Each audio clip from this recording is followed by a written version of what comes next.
This is the Big O Show. This is the Big O Show. Speaking of Ira and the Heat, Francisco, when they signed Hassan Whiteside, I said, terrible signing. So there you go. These are the things. It happens all the time in my 31 years. Actually, when they signed Hassan Whiteside the first time, we were all on board out of the G League, and he was a revelation.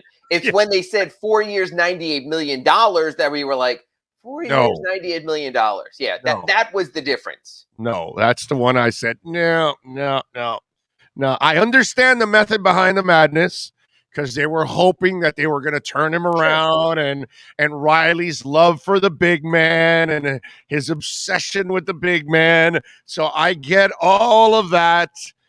By the way, do you think that nostalgia is finally gone from Riley, that he's kind of turned the page on no more old basketball, that center just doesn't exist anymore? They don't even read him anymore. I think he's also taking a longer read on players who revitalize in Miami that maybe you don't go out and reward them to the degree. Remember the Dion Waiters contract, the James Johnson contract, the Tyler Johnson contract. So I think the Heat, look, we're having it this season also with Caleb Martin and Max Strus and Gabe Vincent. Yeah. But no one's running out to give them 4 years, $100 million. So the developmental part has been great, but I think the Heat have stepped back now and said, you know what? Larger sample size, please. And I think that's important because they went through the Dion Waiters, the James Johnson, the Tyler Johnson phase. And you know what? Like everyone, you learn from mistakes. There's nothing wrong in making mistakes, Big O. You were talking about Dale Talon and other people. It's when you multiply your mistakes that you can question them. Dale Talon made some bad moves early on, but the thought was, okay, let's give him some time. Brian Flores had some missteps, but you give him some time. But then, the definition of insanity is repeating, Yes. That's what happened with Brian Flores. Oh, crap, another bad start. How many of these can we survive? Dale Talon, another Keith Yandel, another too late guy in his career. How much can we survive? So I think that's the difference. I think the Heat have learned from those mistakes. And if they have to make the hard decision, and look, some don't work out well. Big O, we know about the Jay Crowder decision. It helped Phoenix get to last year's NBA Finals.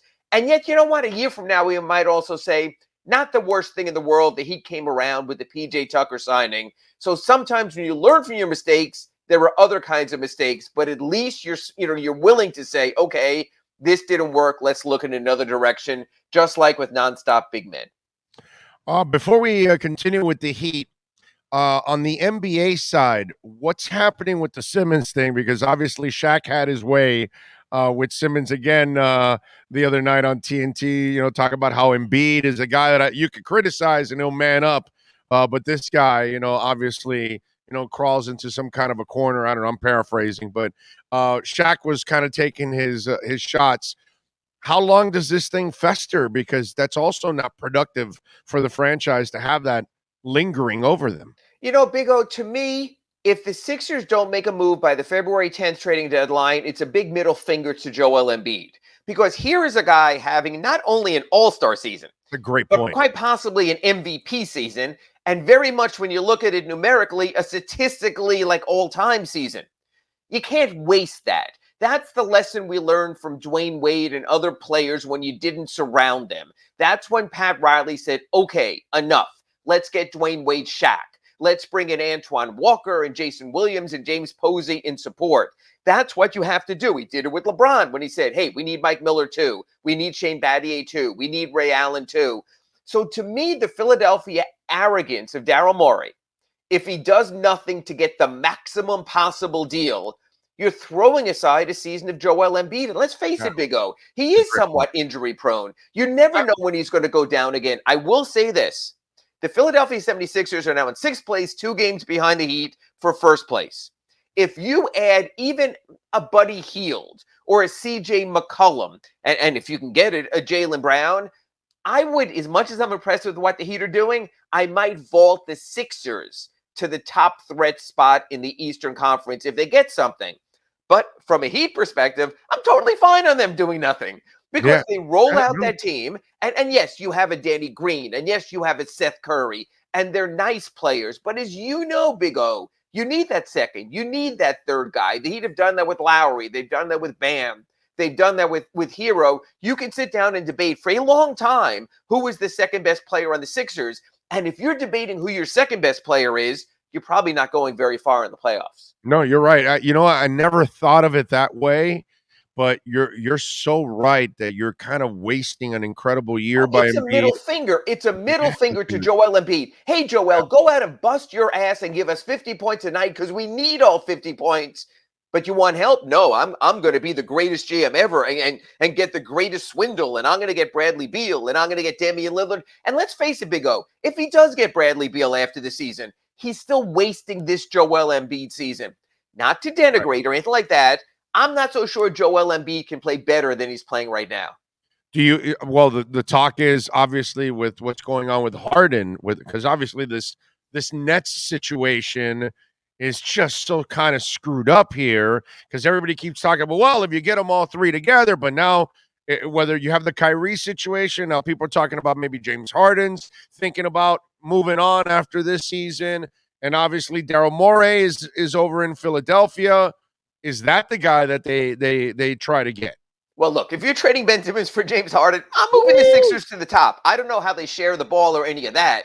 But when you have those two players like that, you have a hell of a quality. And the Brooklyn thing is another example of you can't just willy-nilly pick three guys off the street. When the Heat did the big three, they went to Dwayne Wade. They went to LeBron James. They said, who's your number three? Who works best? Who will sacrifice? Will you sacrifice? And they came up with Chris Bosh. And they had a lovely run, 4 straight years to the finals, 2 championships. The Nets just threw a bunch of guys together because they were available. And now I think if James Harden sits there and goes, if winning is not the single most important thing to Kyrie Irving when it comes to this vaccination stuff and all his other stops when he's been unhappy, and if KD is going to get injured this much, he's had problems with Warriors, sat out almost a full season, now he has the knee issue again, do I really need this? So what I'm saying is from the start, the Heat big three were wed to each other. We're in this together. And if Dwayne has to play off the ball and LeBron has to be ball handler and Chris Bosh has to become three-point shooting center, we're doing that.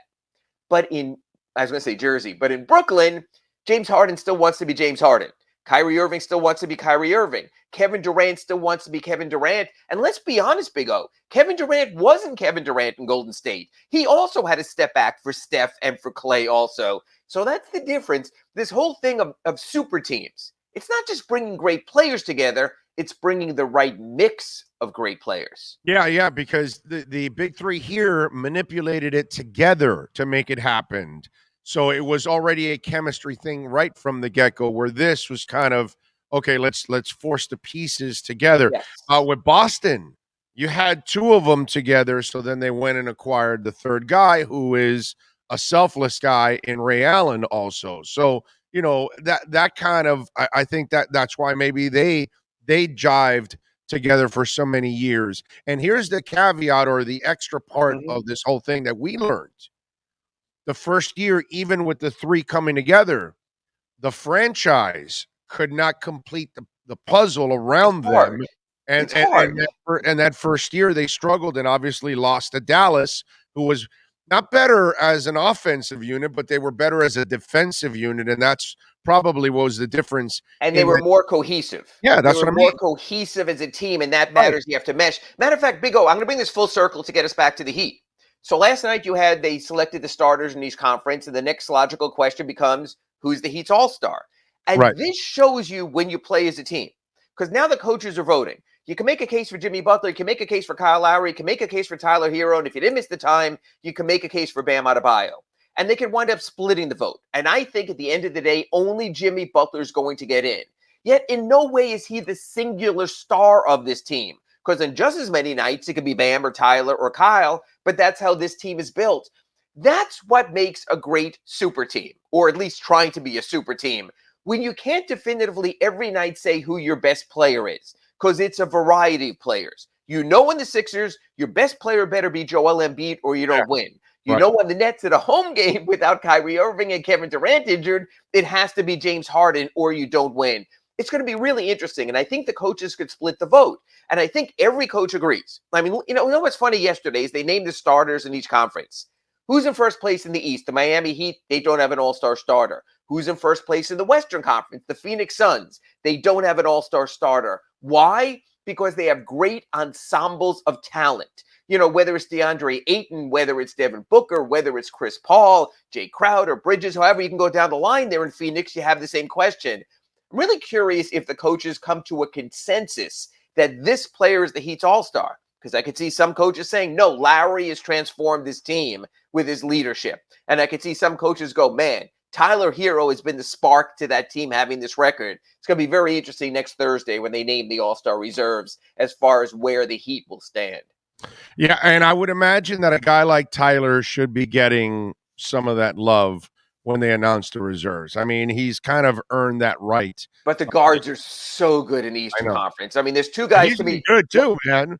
Yeah, well, I'm saying, but right off the top, I mean, you have to put Zach LaVine, and Fred VanVleet in. They have been by far outclassed themselves from the remaining contenders. That only leaves three other guards. Then you're looking at guys like a Drew Holiday, and you're looking at some other guys from the leading teams also who deserve consideration. I think Harden has to get in because Durant's not playing because of the knee injury. Backcourt's tough. It'll be a lot easier for Jimmy Butler when you're going against the Jared Allen, maybe a Pascal Siakam. It's a less challenging course to get into the all-star selection. So positionally, it could be impactful also. And I think you got to get a Cleveland player in. Darius Garland's been great. Jared Allen's been great. Cleveland's a half game out of first place, and the game's in Cleveland. So you have to keep that in mind also. Keep in mind the other thing, Big O. After the reserves are selected, you have your 12-man teams. Adam Silver then picks the replacements. He's going to pick a replacement for Kevin Durant. And like I've been saying on the show for weeks now on the Acura Pembroke Pines Report, the All-Star Game is in Cleveland on February 20th. Who the hell wants to go to that? Oh, God.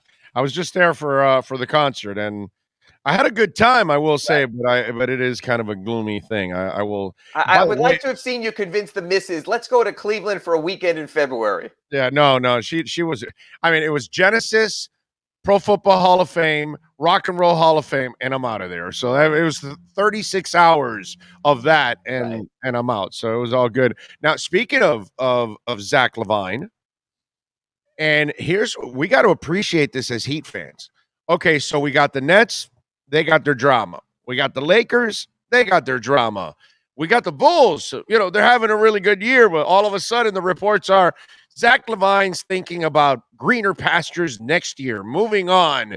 And you start to look at some of these dysfunctional situations around the NBA, and man, not only are the Heat playing well, not only have they overcome every stinking injury possible and COVID to still stay in first place, but it's a cohesive unit.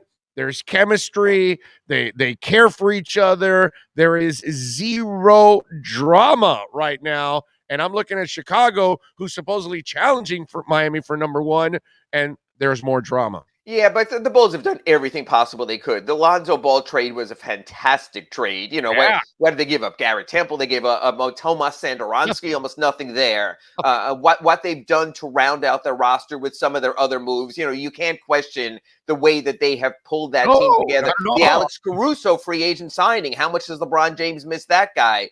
So again, if management does right by you, if you're bringing a quality coach, of which Billy Donovan's a contender for Coach of the Year, that's all you can do. And if players get wanderlust and they want to be somewhere else and they think the grass is greener, that's never changed in today's NBA. You know what?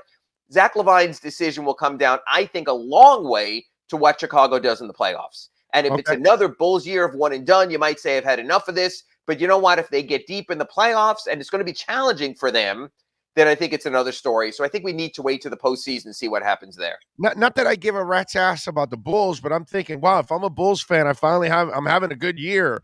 And all of a sudden, one of my stars in the middle of the good year saying, yeah, this is nice, but I might be moving on. And it's like, damn, dude. Basketball free agency is like no other sport. I mean, it's just, like we talk about, the reason we're on here in the Acura Pembroke Pines Report in July and August is because that's when the stuff gets juicy. That's what basketball is. And again, it's a matter of who asked the question, how they asked the question. I can go right now. You want me to create controversy for you, Big O? So on Monday? Let's go. Okay. So I'm going to ask PJ Tucker on Sunday. I'm going to go to him. PJ, you have a player option next season for $7.3 million. Aren't you worth more money? And PJ Tucker will tell me he is worth more money. And Monday on the Acura Pembroke Pines report, we're going to talk about, oh my God, the Heat are going to lose PJ Tucker. That's what the NBA is. We're half sports, half gossip. Okay, I like it. All right, I asked you last time, is Duncan Robinson turning the corner? Because another really good performance. The Heat rotation is turning the corner. I mean, you look at the last game with Duncan's 3-pointers. They're all coming off of Bam Adebayo assists. So we even said this. We said we thought even with Duncan's struggles, when Bam comes back and Jimmy comes back, Duncan fits. Again, Big O, it's about how your roster fits. It's not about players 1 through 8, and let's get the 8 best players. Duncan Robinson fits in a starting lineup with Bam Adebayo and Jimmy Butler. So as long as you know Bam and Jimmy are there, Duncan Robinson is exactly what you need. When Bam was out for 7 weeks, Duncan struggled. He didn't have his guy. When Jimmy was out with the tailbone and the ankle, Duncan struggled. There weren't those driving kicks. That's the difference. You're not only building a roster, you're building cohesion. And that's what you're seeing now. And the parallel would be even what the Panthers are doing. The way they built 4 lines of guys who fit together. And you make it work. So that's what it's also. It's about building a team, not building a bunch of stars like they've tried in Brooklyn. Zito has been just wow, dude. I mean, outside of Heat management, that dude has he has been so damn impressive with the way he saw what this team needed, and he. Well, let's you know what? Let's also put in Jim Laranaga's roster building. He's learned to use the portal. He's learned to use, older transfers. Oh my God, they got like 7 6-year seniors. Give the guy credit. He, so many coaches balk at that. I'm not doing one and dones. I'm not going to the portal. I'm not going to bring a guy. We have less of those now. We have less of those one and because they're going to. And Jim Laranaga has figured out the system, and a lot of times it's the older coaches who were very, stuck in their ways. So I know he's not a GM. But I think for what he's done for his roster, he's done awfully well that he belongs to be in the Zito Riley conversation. If he was if he was in one of those schools that brings the McDonald's All-Americans and all that, he would have national championships. I don't know if he'd be comfortable with that. I think he loves taking his 5-out offense and his guys shooting threes and double teaming on defense. I think he's having more fun now than if he had, say, a Mike Krzyzewski recruiting class. Not that he would ever pass on that. No, there's no doubt about it. By the way, I don't know if I asked this because I was talking about this earlier. Does Spo belong with Shula, with Riley, and Ron Frazier? I don't know if I ended up asking you that. Yeah, we did, and I said that Eric Spoelstra has been a better Miami Heat coach than Pat Riley. And that's not to take away from what Pat accomplished, obviously in Los Angeles and Showtime. But when we're rating the all-time best Heat coaches, Eric Spoelstra is number 1, Pat Riley's number 2, probably Stan Van Gundy number 3. That's the difference. With this team, Eric Spoelstra has been the franchise's all-time preeminent coach. All right, tonight, any injuries, anything we got to worry about tonight? Again, Kyle Lowry, the personal reasons, not getting into it. I can't stand why are they dying to find out? Right, but not only that, but I can't understand people like who are getting angry. Well, he's getting paid anyway. Forget his contract. We all have families. We all have priorities. The Heat are not someone who's sitting by. This is not Lou Williams going for the hot wings at some strip club in Atlanta. Like, give the guy a break. Everything is hell. They're 4-1 without him. So it's not like there's a crisis point number 1. So he's out again. I've been told Jimmy's listed questionable. Jimmy's been listed. His body is resting. This is good. He doesn't need this mileage. They're winning. Hey, look how Bam Adebayo looked after he came back from 7 weeks off. Look how Tyler Hero looked when he missed 3 games with COVID. You have that. Jimmy Butler's listed as questionable with a toe issue. For all my older readers, he does not have gout, but he'll be fine. I heard he's taking a cortisone shot, so he might miss shoot around today, but he'll be there for the game tonight. So they should be whole enough. The Clippers have been getting down by a lot. The Heat will probably have that same situation. Saturday, they have the Raptors. And again, this starts a run of 4 games in 5 nights. The NBA doesn't schedule these anymore, but because of the San Antonio postponement, they had to redo this. So when I talk to you on Monday in our Acura Pembroke Pines report, it'll be 2 of the 4 and 5 out of the way. We'll get a better read as the Heat head out on the road. And I'll close out with this, and I'll stay consistent. Early in the season, when they were missing some, what did I tell you about the young guys? This was going to be a blessing because it's what? Development time. Well, guess what? While Lowry's out, we've always been a little concerned about the backup point guard position, how it's going to be handled. With him out several games, this puts Spo in a position where he can measure how he distributes the ball, how he runs the offense without Lowry on the court at times, because when we get to the playoffs, there'll be moments that he has to rest. And in those moments, he's going to say, this is how I'm going to run the offense because this is what I did when he was out. So this allows Spo as a coach to adjust. This allows the players to kind of define themselves while Lowry is out, who's going to run the team, how they're going to run the team, those kind of things in certain situations. This all becomes a blessing.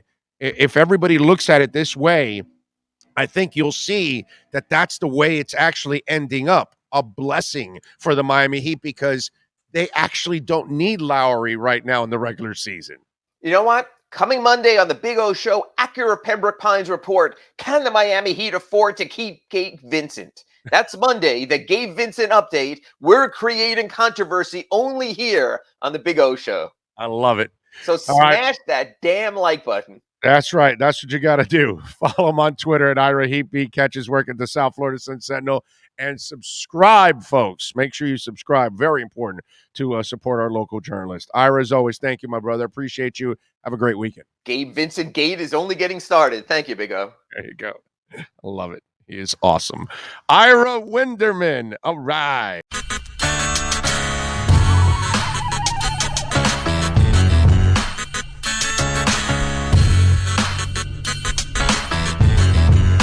This is the Big O Show. This is the Big O Show.